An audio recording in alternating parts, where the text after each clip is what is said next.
अवामी राब्ता तहरीक के मरकजी सदर Ghulam Sarwar Palijo advocate, ladies wing सदर एडवोकेट तंजीला खासखैली, समाजी वर्कर अमजद पलीजो, ताहिरा पलीजो, फरजाना तुनियो और एडवोकेट सरवेज अब्बासी ने Dhabeji press club, young social network Mirpur Sakro और गोड काजी अहसन बुहारो का दौरा किया, जहां अवामी राब्ता तहरीक की क़यादत ने 22 नवंबर को ठट्टा में होने वाले सिंध बचाओ मार्च की दावती मुहिम चलाई।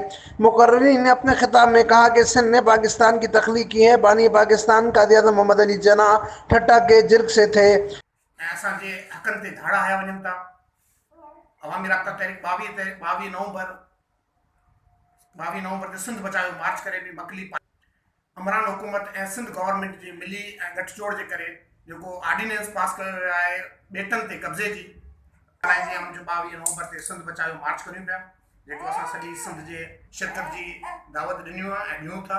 शरीफ़ा तहरीक सम्झे थी त पाण जेके दोस्त आहियूं साकरे में करियूं ऐं जदोजहद में आहियूं बि सही, ऐं जीअं मक़सूद साहब लिमदीन सिंध का तारीखी शहर ठट्टा पाकिस्तान का तख्तगाह रहा। ठट्टा में इस वक्त के बुनियादी इनकलाबी मुफक्किर अदीबों ने तख्तगाह का हक अदा किया, हर आमराना दौर का मुकाबला किया, जिनकी मेहनत का समर आज फिक्र पलीजों के अफकार के जरिए जिंदा है।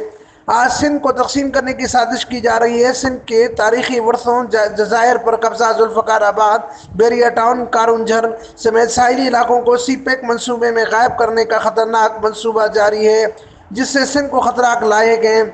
ज़रूरत इस बात की है कि अब सिंधियों को अपने हक़ के लिए मुत्तहद होना होगा। इसी मंशूर के तहत सिंध शऊर को मज़ीद तक़वियत देने के लिए 22 नवंबर को ठट्टा शहर में अवामी राब्ता तहरीक सिंध बेदारी मार्च कर रही है, जहां सिंध की माँ बेटियों समेत कौमी अदबी कारकुनान बड़ी तादाद में शरीक होंगे।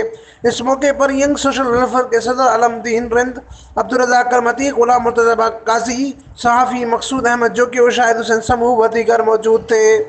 अमीन Farooqui, fire store news network, Thatta Sindh.